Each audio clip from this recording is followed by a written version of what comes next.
اهلا بحضراتكم حلقه جديده وفنجان قهوه. زي ما عودنا حضراتكم، القيم الجميله المحترمه في مجتمعنا هم اللي بيكونوا دايما ضيوفنا على فنجان قهوه. النهارده انا معايا قيمه محترمه من هذه القيم، هنعرفها مباشره بعد الفاصل.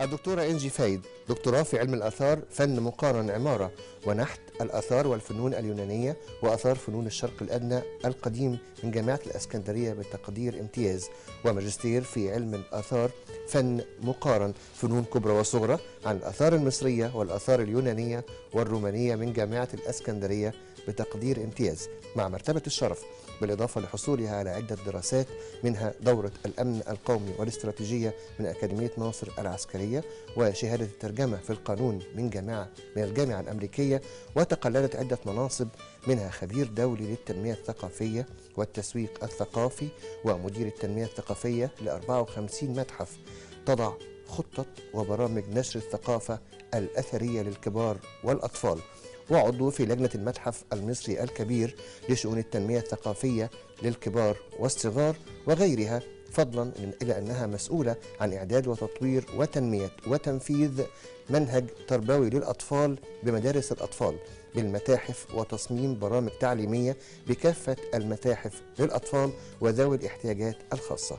قامت بتأليف عدة كتب عن الآثار وتاريخ المدن عبر العصور المختلفة، فضلا عن مقالاتها التي تربط فيها الماضي والحاضر للتعريف بالحضارة المصرية وإنجازاتها، وتم تكريمها من السفارة اليونانية والمكتب الثقافي الإيطالي وجامعات الإسكندرية والقاهرة والمنصورة عن نشاطها وأعمالها في تنمية الوعي الثقافي. أهلا بيك معك.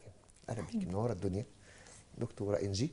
أنا بسعد دايما بلقائك الحقيقة، لأن كل مرة بكتشف من حضرتك مراحل التطور في زيادة الوعي والثقافة تجاه الآثار المصرية، وبيعجبني جدا محاضرات حضرتك واللي بتديها دايما عن الآثار اليونانية والرومانية القديمة، اللي انت يعني أقرب تخصص فيها، مش كده برضو؟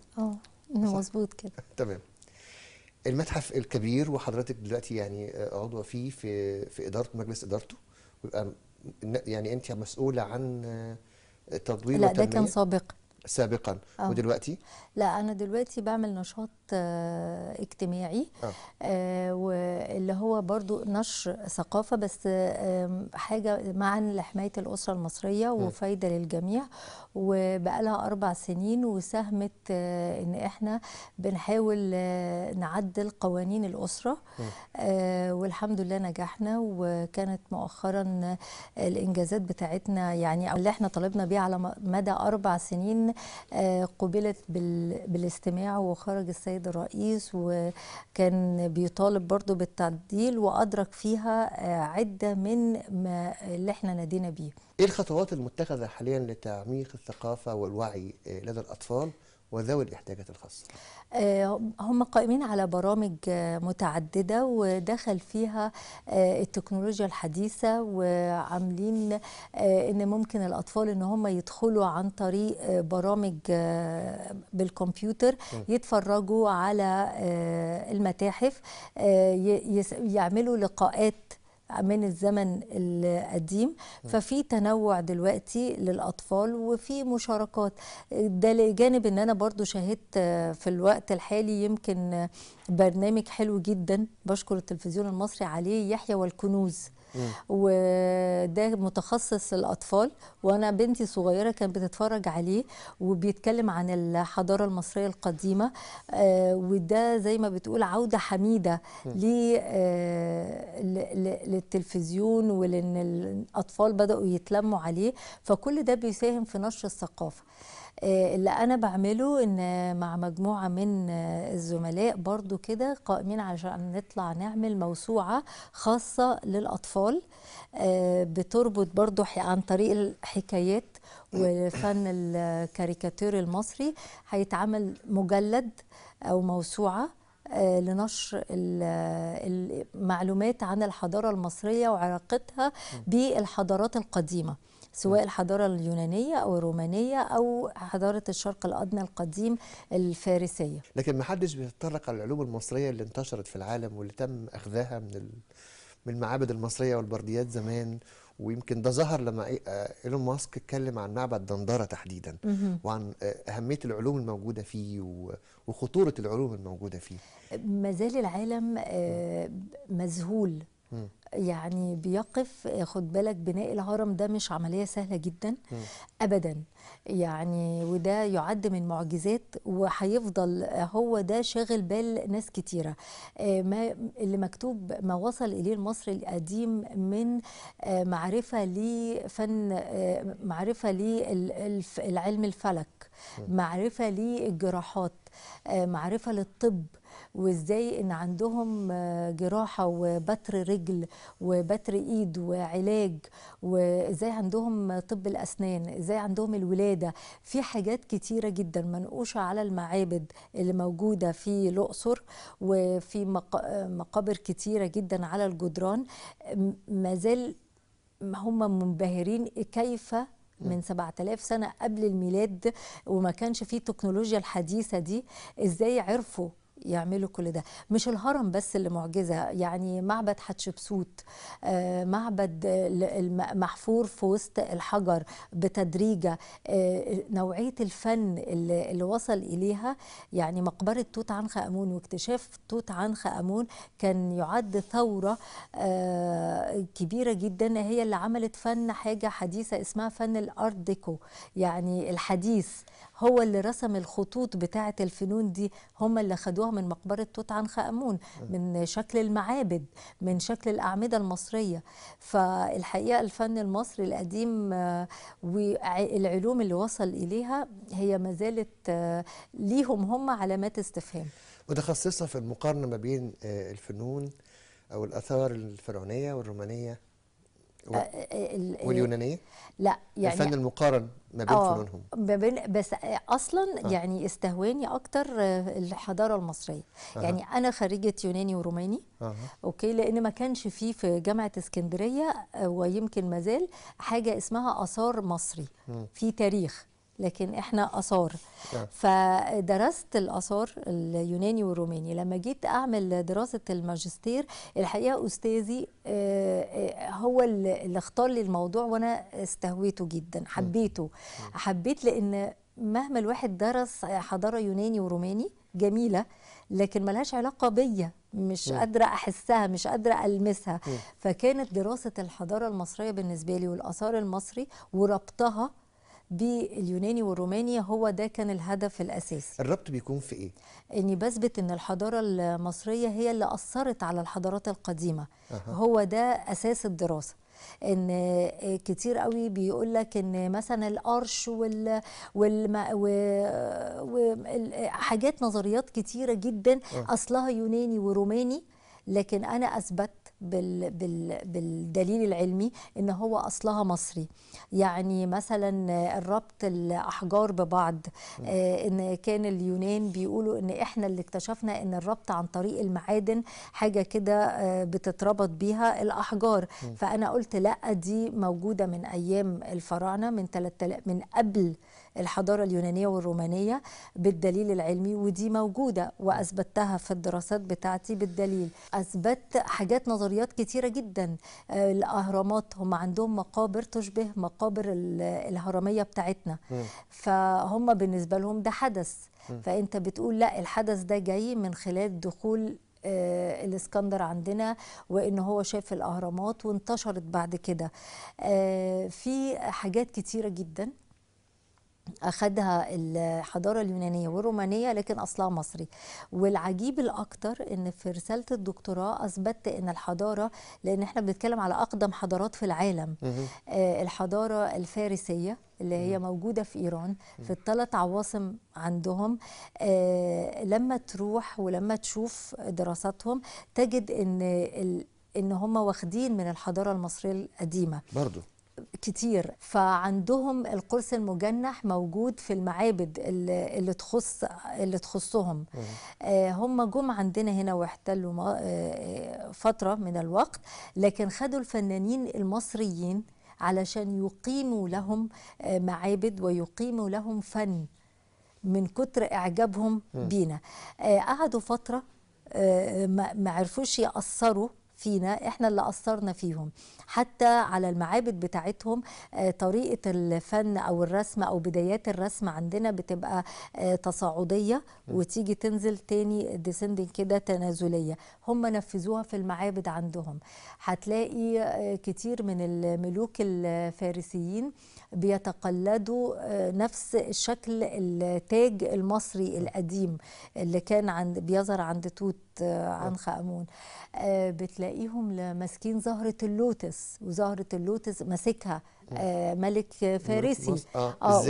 ازاي؟ لان هم فهموا الحضارة المصرية وحبوها، فبدأوا يقلدوها، ياخدوا الجماليات اللي فيها بالظبط. بمعانيها بالظبط. فهو مسك زهرة اللوتس عشان تديله الأبدية، الحياة، انه يفضل خالد مدى الحياة. زهرة اللوتس ايه المميز فيها؟ ليها واقع عند المصري القديم، ان هي بتشير الى استدامة الحياة، ان هو باقي خالد. فلما بيشمها فدي كأن ملك مخلد مدى الحياة. والاله هي مرتبطة بالاله اكتر، فالملك بيقلد الاله انه مدى الحياة. زهرة اللوتس عندهم ارتفاع حتى المعابد بتاعتهم. احنا الهرم محطوط على بوديوم، هم برضو نفس الحكاية، رفعوا المعابد بتاعتهم على بوديوم، يعني على زي قواعد كده، قاعدة كبيرة عريضة، مصاطب كبيرة، مصطبة كبيرة جدا، يضع عليها المعبد الخاص بيه. في حاجات كتيرة لكن كلها علامات مصرية أصيلة. حتى وقفة التمثال اللي هي تخص دارة، يقف وقفة المصري القديم، تتقدم القدم ايوه بالظبط قدم متقدمه على قدم. ان التمثال المصري القديم من ورا بتلاقيه صامت كده وفي عمود وساعات بيتكتب عليه حاجات. نفس الحكايه الملك دارا بنفس الطريقه وقف. نوعيه الاحجار، خدوا الاحجار بتاعتنا وعملوا منها تصنيع لتماثيل خاصه بيهم. فده يدل على ان الحضاره ما زالت الحضاره المصريه القديمه هي محط أنظار من العالم القديم والعالم الحديث.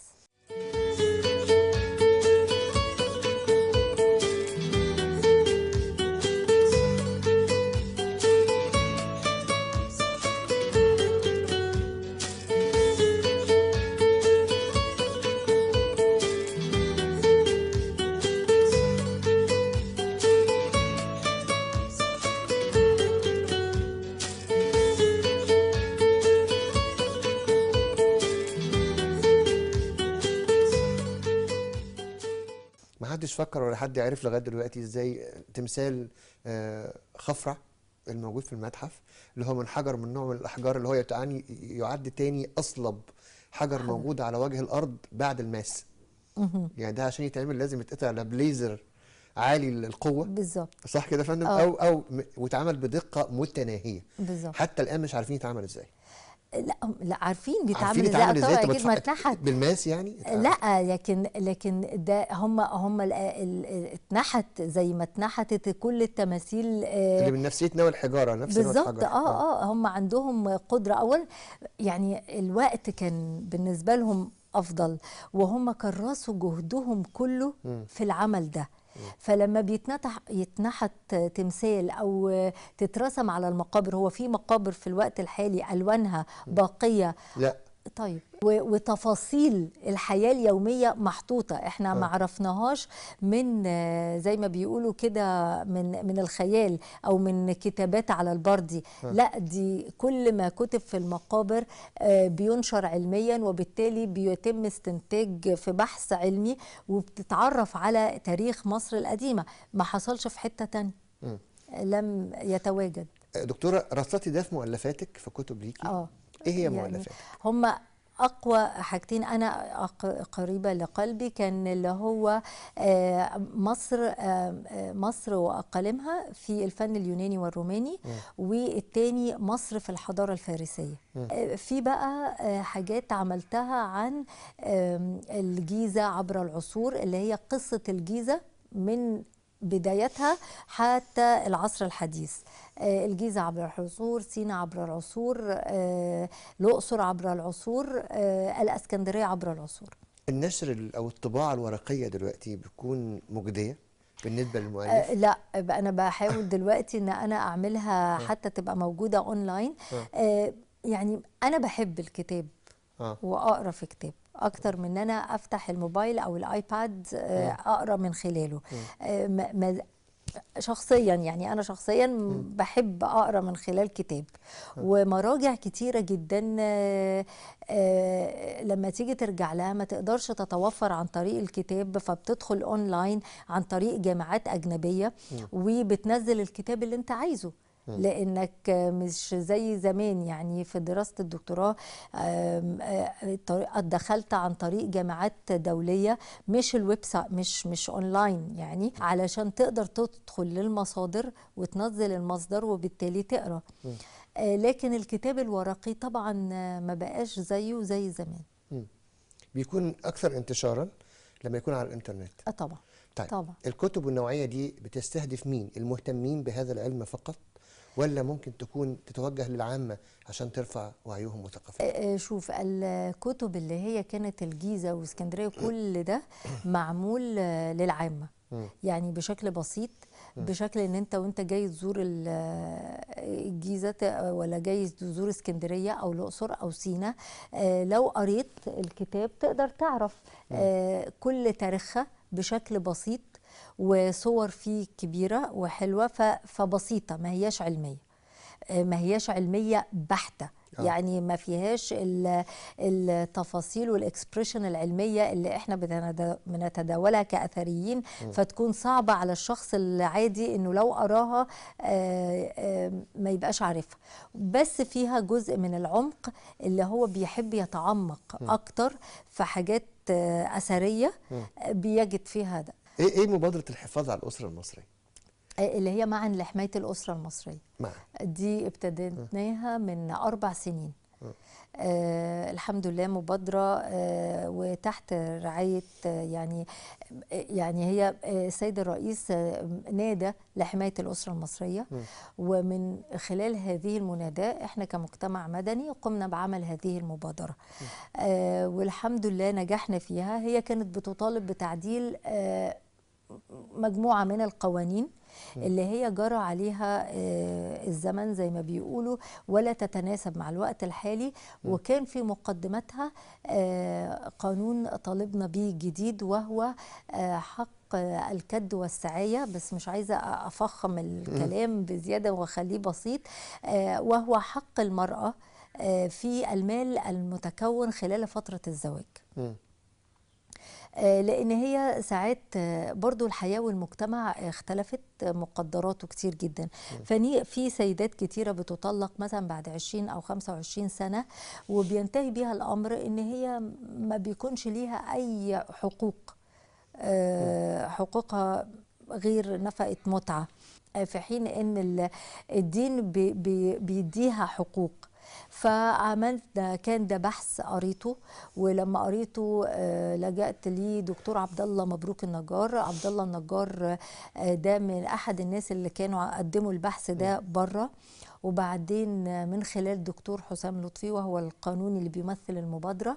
والحقيقة أخدت وسلكت المسالك اللي بيقولوا عليها الأبواب الشرعية. يعني لازم برضو تاخد ده بحث، وما ظهرش كتير في مصر ومحدش كتير كان عارفه، وطالبنا بيه. فالحقيقة فضيلة الإمام الأكبر أستاذ الدكتور أحمد الطيب قابلنا وقعدنا معاه وقدمنا له ورقة ايه هي الاستفسارات بتاعتنا وايه شرعية هذا الامر، وهو رد علينا.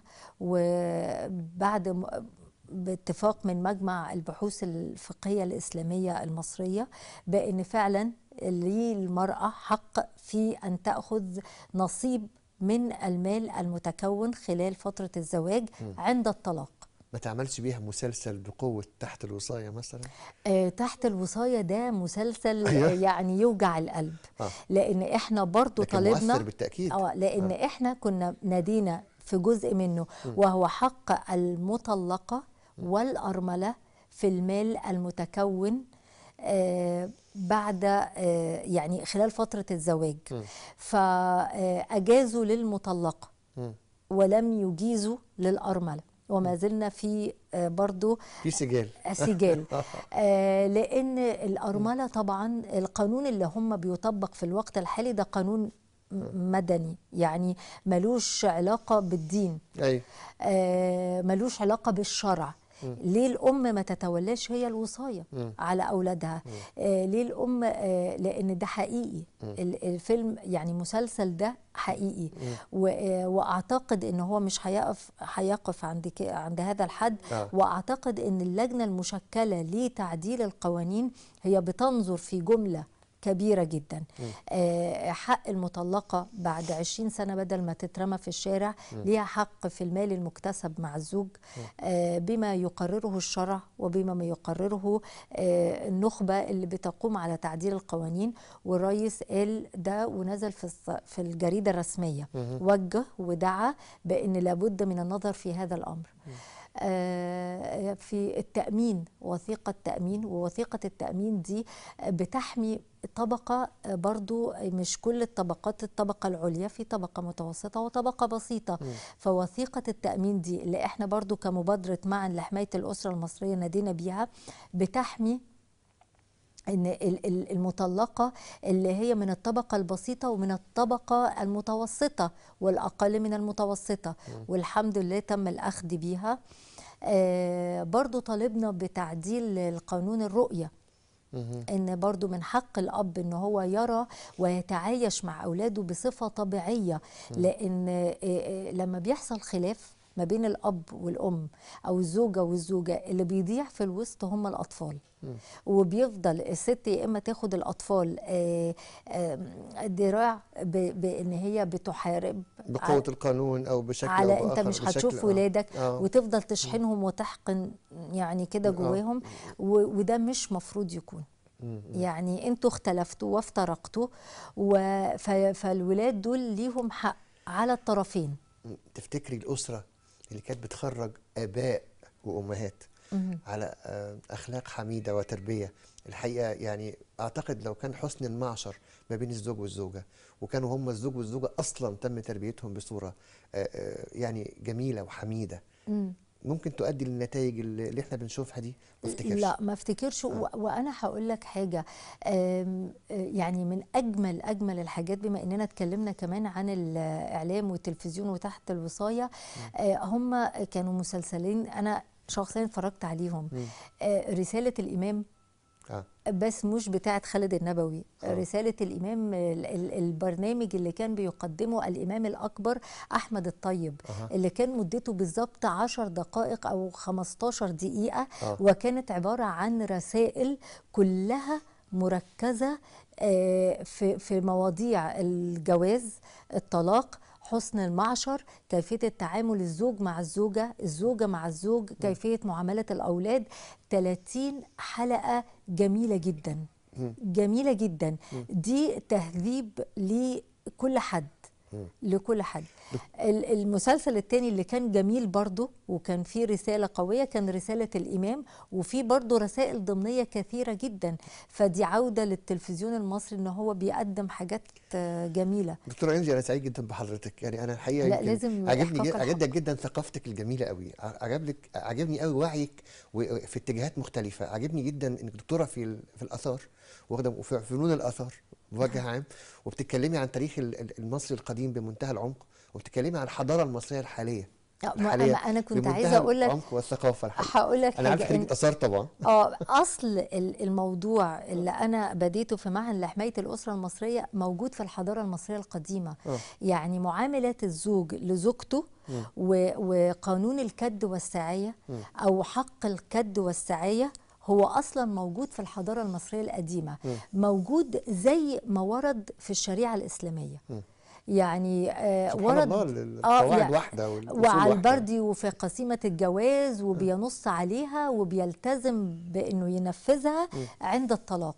فكانت دي حوالي 6 مقالات انا كتبتها بربط فيها الحضاره المصريه وما ورد في قانون المصري القديم في وثيقه الزواج، وما بين البحث الذي قدم في 2018 في مجمع الفقه الاسلامي الدولي في المغرب، حق الكد والسعي. عاوز اقول حاجه يا فندم، ان احنا على مدى الاف السنين، مش هتكلم على مدى الاف السنين، حتى على مدى المئات السنين اللي فاتت، الاسر المصريه والكيان والحضاره المصريه الحاليه الحقيقه ما تمش اي تغيرات فيها.